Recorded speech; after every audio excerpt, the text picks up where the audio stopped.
mianara amiko. Fanarana fampiorenana hananterana indray ny fitiavan'Andriamanitra anao amin'ny nanomezany zavaboary sy ny sakafo mahavelona ho anao. Ny faniriany dia izao: ho ambinina sy ho salama amin'ny zavatra rehetra, tahaka izay hanambinana ny fanahinao ihany koa.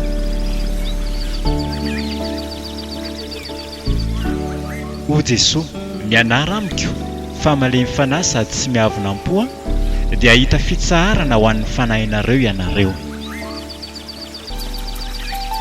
Mpiandraikitra sy mpanatotosa, andry ny ranto sy volomitsoa.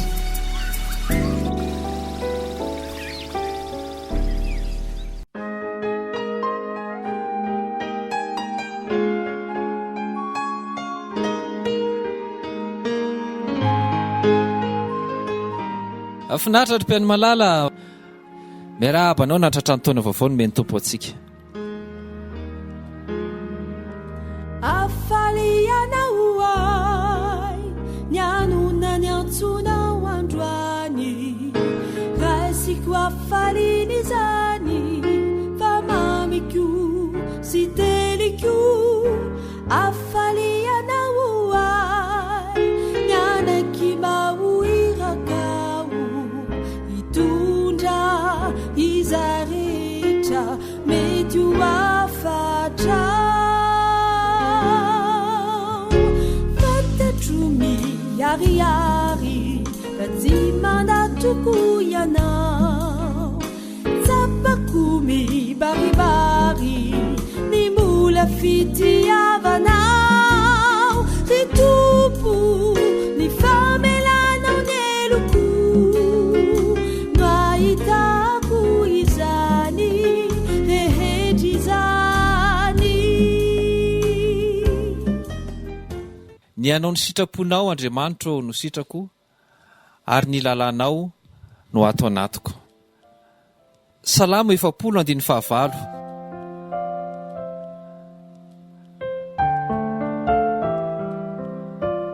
Da ivavakisika. Andriamanitra misaotra anao zahay no famindramponao lehibe ny amin'ny taona vaovao izay nomenao anay rehetra, fahasoavana lehibe zany.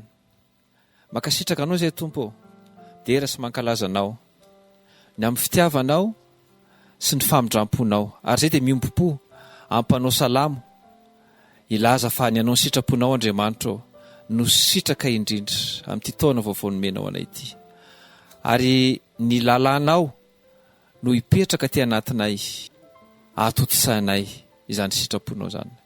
Dia makasitraka anao zay ny amin'ny fotoana ahafahanay miona amin'ity fandarana mianara amiko ity indray, dia fifanay masino hazavao ny sainay, ahafahanay mandray fahalalana tsara, ahafahanay mizara fahalalana tsara, mba hitenin'ny olona eo anaraka anareo zahay, fa fantatray fa momba anareo Andriamanitra.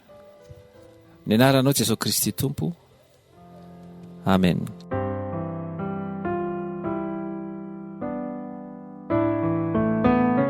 Amin'ity taona vaovao ty tena mahafaly ny tompo mihitsy le tenintsika teo hoe anao ny sitrapontsika. Andeha ataontsika hoe izay ny tanjona amin'ity taona vaovao ty, anao sitrapon'Andriamanitra. Hianatra zany tsika, tsy mahay an'izany ingentsika, mianatra tsika, dia ny fanahy masina tena mampianatra tsika. Ary raha tsy ilaza fotsiny tsika zao hoe ao amin'ny Salamo 8:100, Salamo 8:100, 7:70, manao hoe ny tananao nanao sy namboatra, ampianaro mba hianarako ny didinao. Tsy hitanao hoe tsara be ve zany? Izy ny nanamboatra antsika, dia ao amintsika ny hianatra ny didiny. Manike fotsiny dia hitanao fa tsara ne zany Zay mihitsy indrindra moa amin'izao avy nanao fety zao, mavesabesatra aby ny vatany. Andao tsika mba amin'ity fandarina manokana ity mba hianatra hoe ahoana moa zany no atao, fa dia ao moa ny sasany te hanitsana kely, hanitsana kely fa dia sakafo be loatra tamin'iny farany taona iny. Ny avizanana moa tsy tenenina tsony amin'ity fandarana ity voalohany ity zany tsika dia hiresaka zavatra tsotra kely aloha. Ahoana moa zany ny ataoko, afahako amin'izany avizanako zany, anadiovana kibondreo sy ny fiteniny sasany azy analan'ireo tsy metimety rehetra ny anaty any. Hijery manokana zany tsika ny amin'ny sakafo zay mety aloha maivamaivana amin'izao fetim-boan'ny taona zao rehefa avy nanao ny karazam-pety isan-karazany.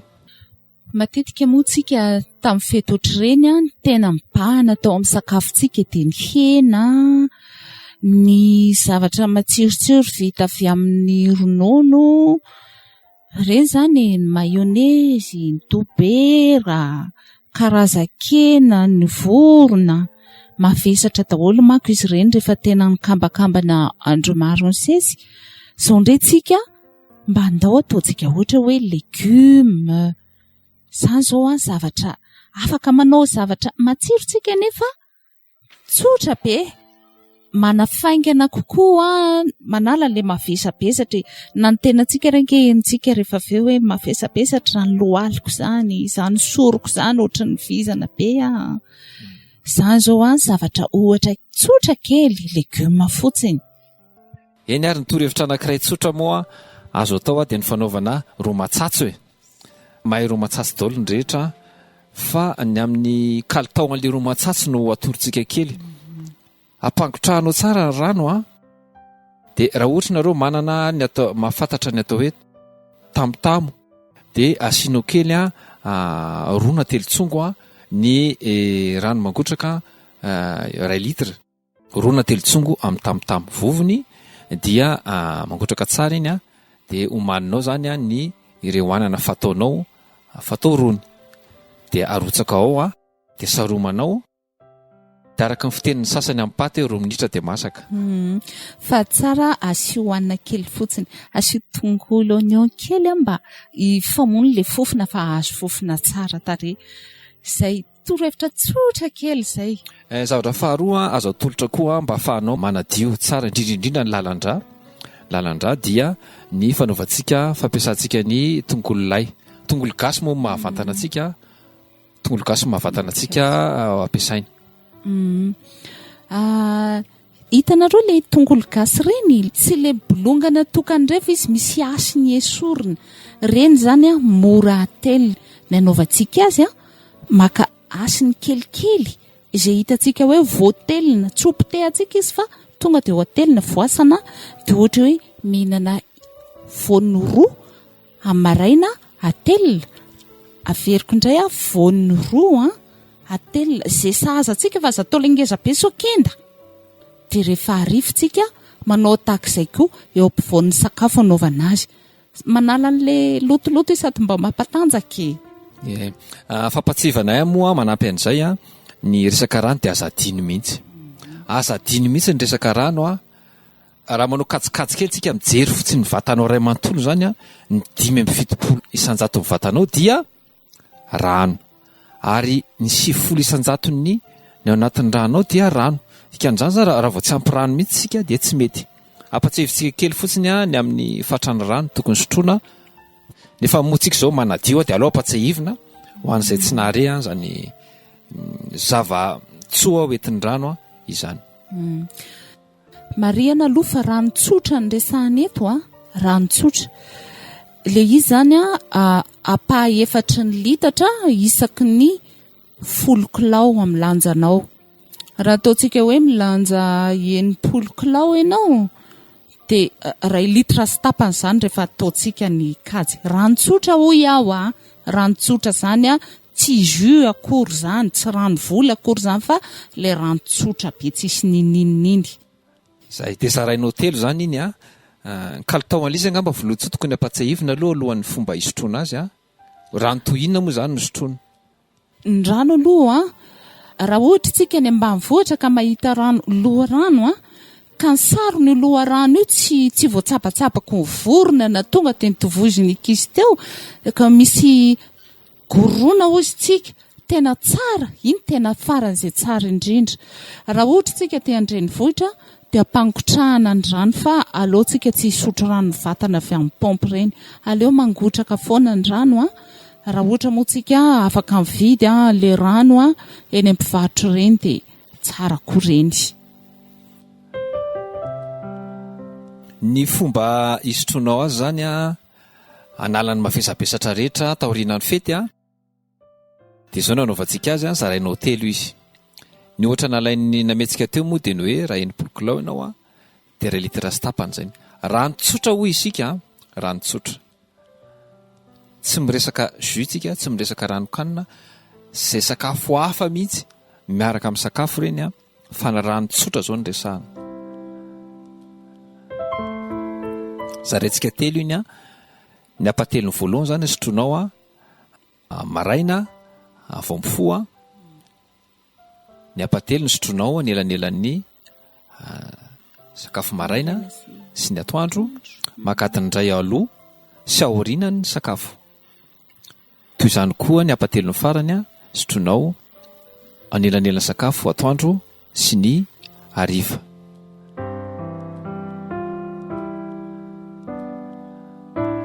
Marihana fa ny ity fatra izay omenantsika ity dia fatra ho an'olona tsotra, salama zany, olona salama. Dikan'izany moa dia misy fatra manokana ho an'ny mpanao fanatanjahantena raha manao an'izany ianao. Misy fatra manokana mety ho atao koa, mety ho latsaka, mety mihoatra raha ao anatin'ny fitsaboana ianao sy ny sisa. Fa ty fatra omenantsika ity zany dia ho antsika salama. Indrindra anao le avy nanao fety io ilay mavesabesatra, manaovy ianao an'izay aloha.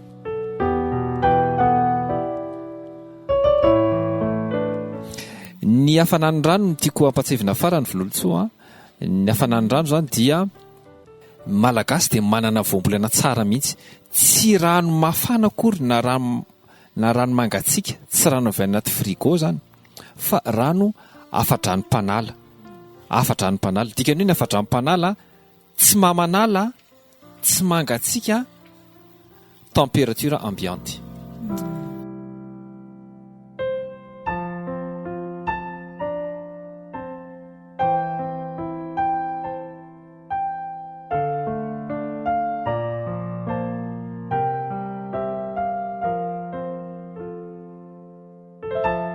Hitantsika izay ny sakafo sy ny rano dia mba maivamaivana kely vatantsika indray dia manao fanatanjahantena indray tsika izany. Fanatanjahantena efa nataontsika teto ihany fa zavatra tsy ilay anao professionnel akory fa mba mihetsika kely ny vatantsika, mahasoantsika tokoa izany. Asa raha efa fanaontsika fa vonfotsika ohatra ny maraina, manao zaridaina, manongotra ny ahitra eny an-jaridaina izany dia efa fialan-tsasatra. Manongotra ny ahitra eny vao maraina vao mifoha dia efa mandehandeha mitety ny voninkazo dia efa mijery ahitra ratsy, sady finaritra ny saina, ny vatana mihetsiketsiky. Ndao ange hoe notsika indray misy tenin'Andriamanitra ane ao mahalaza azy tsara Isaia 7. Isaia 7 andininy 7 amby 20 ka hatramin'ny 2 amby 30. Isaia 7 andininy 7 amby 20 ka hatramin'ny 2 amby 30. Mampahatanjaka ny reraka izy ary izay kely hery dia omeny hery be. Na dia ny tanora fanahy aza dia ho reraka sy ho sasatra, ary na dia ny zatovo aza dia mety ho tamin'ny fotoana mafy. Fa izay miandry an'i Jehova dia mandroso hery kosa. Elatra ny akarany tahaka ny voromahery, hiazakazaka izy nefa tsy ho sasatra, andeha izy nefa tsy ho reraka.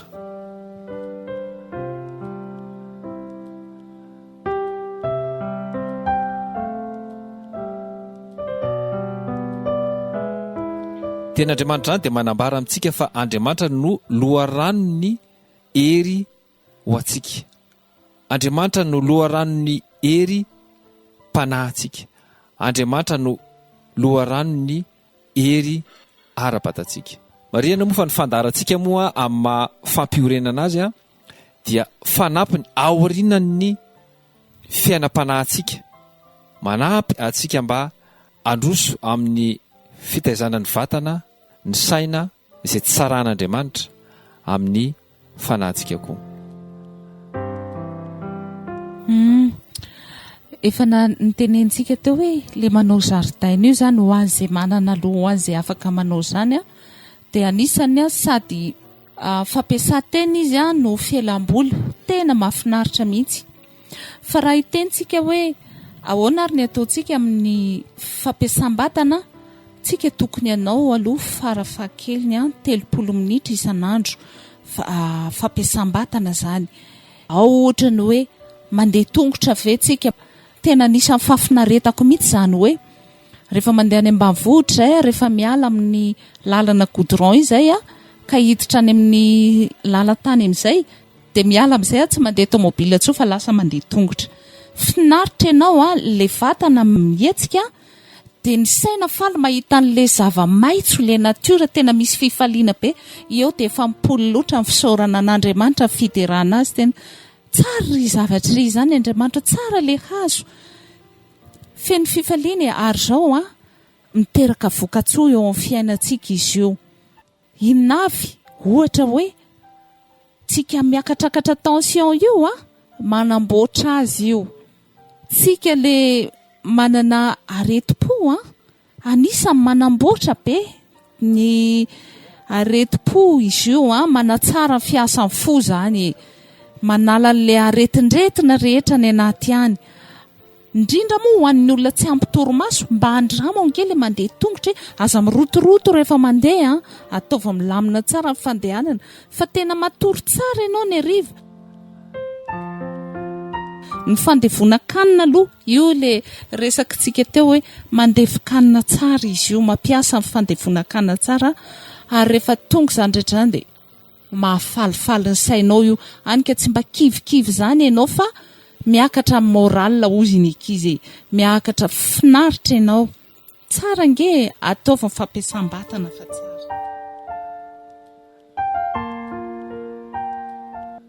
manindry kely an'izay any amin'ny hoe ny asa sy ny vokatra entin'ny fampiasan-tena zany fampiasan-tena amin'ny atsaran'ny fahasalaman'ny fo tsara ny fahasalaman'ny fo mandrindra ny fitepon'ny fo izy ary indrindraindrindra moa manatsara sy manamafy ny ireo ozatra sy ireo nofo zany ao amin'ny fo mba afahan'ny fo mandefa tsara ireo raha araka ny tokony ho izy ny fitempony amin'ny ara-dalàna tsy tenenina tsoa moa ny hoe atsaran'ny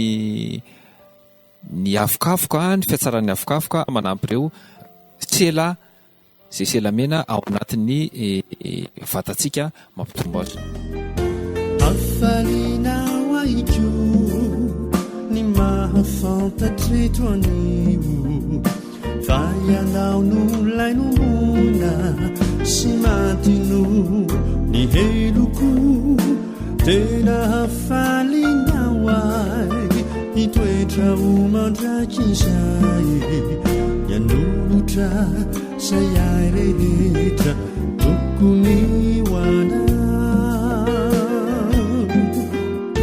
fantatro miariary fa tsy mandatoko ianao tapako mibaribary ny mbola fitiavanao ry tompo ny famelana mieloko no ahitako izany rehetra izany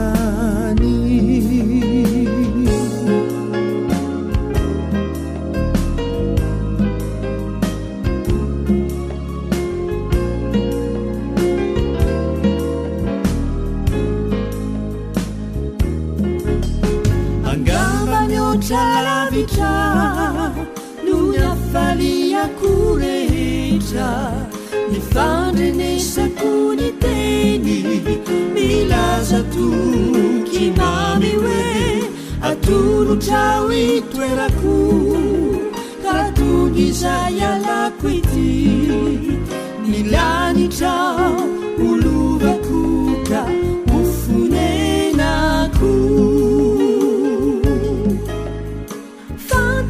miariary fa tsy mandatoko ianao tsapako mibaribary ny mbola fitiavanao ry tompo ny famelana meloko no ahitako izany rehetra izany datukuiana tsapako mibaribary ola fitiavana ry tompo mifamelanao ny eloko no ahitako izany rehetra izany ny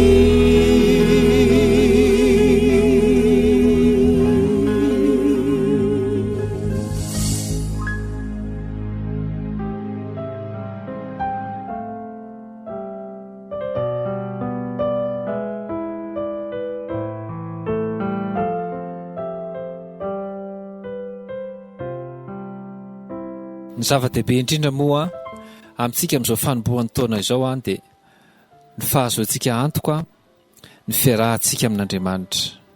Jaona voalohany 5 andininy 4:12. Jaona voalohany 5 andininy 4:12. Ary izao ny fahasahiana ananantsika eo anatrehany. Raha mangataka zavatra araka ny sitrapony isika dia miaino antsika izy. Ary raha fantatsika fa miaino antsika izy, na inona no angatahantsika dia fantatsika fa azontsika izay angatahantsika aminy.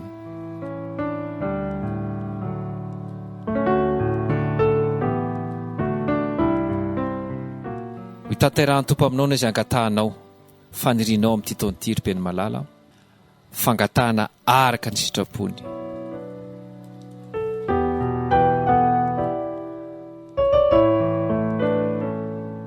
Vavakisika Andriamanitra rainay eo makasitraka anao izay misaotra anao ny amin'ny fitiavanao tsy miova, ny amin'ny tombon'andro, ny amin'ity taona vaovao ny menao anay ity. Ary dia misaotra anao izay ny amin'ny fotoana nahafahanay ny resaka ny fampahery.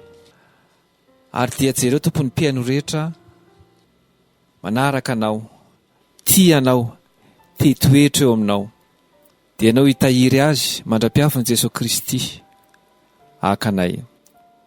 Ary izay zavatra angatahany aminao tompo amin'ity taona ity dia ho tanterahanao araka ny sitraponao satria mino izahay fa miaino ianao, ary ianao dia hanome mihoatra noho izay angatahany satria ianao Andriamanitra mahafantatra mihoatra noho izay ahafantarany tenany. Dia ny rahanao Jesosy Kristy andrakotra ny mpiaino rehetra amin'ity taona vaovao izay nomenao anay ity. Ny fiadananao dia tononay amin'isa tokantrano, amin'isa ambatan'olona ho an'izay tsy salama dia vanginao Jesosy Kristy eo ny rahanao makivaky azy hatrany tapindonga hatrany am-paladiany, ary dia tanteranao any ny faniriany ny ho salama ny eo ambinina amin'ny zavatra rehetra. Dia misaotra ny ampitiavanao, makasitraka anao izay tompo, ny anaran'i Jesosy Kristy. Amen.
Mianara amiko. Oi Jesosy, mianara amiko fa malemy fanahy sady tsy miavina am-po dia ahita fitsarana ho an'ny fanahinareo ianareo. Fandarana no totosain'ny andro ny ranto sy vololotso. Laharam-pifandraisana 034 07 719 82 na ny 034 20 212 12